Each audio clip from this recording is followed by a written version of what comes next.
అరిసెలు అనేది ఎంత లాంగ్ ప్రాసెస్ మీలో అందరికీ తెలిసిన విషయమే. నేను తీసిన క్లిప్స్ వరకే నాకు 2 పార్ట్స్ వచ్చినాయండి. ఇప్పుడు సెకండ్ పార్ట్ అప్లోడ్ చేస్తున్నాను. మనం ప్రిపేర్ చేసుకుని పెట్టుకున్నాం కండి అరిసెలు పక్కకి. వాటిని ఇలా ఆయిల్లో డీప్ ఫ్రై చేసుకుని వాటికి ఉన్న ఎక్సెస్ ఆయిల్ని ఇట్లా ప్రెస్ చేసేయాలండి. చూస్తున్నారు కదా, రెడీ అయిపోయినాయండి. చూస్తున్నారు కదా ఎంత బాగా వచ్చాయో. టేస్ట్ అయితే చాలా బాగున్నాయండి.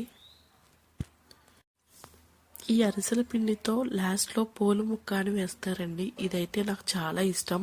ఇది మీలో ఎంతమందికి తెలుసో నాకు ఒక కామెంట్ చేయండి. ఫర్ మోర్ వీడియోస్ ప్లీజ్ నా ఛానల్ని సబ్స్క్రైబ్ చేసుకోండి అండ్ సపోర్ట్ చేయండి. Thanks for watching.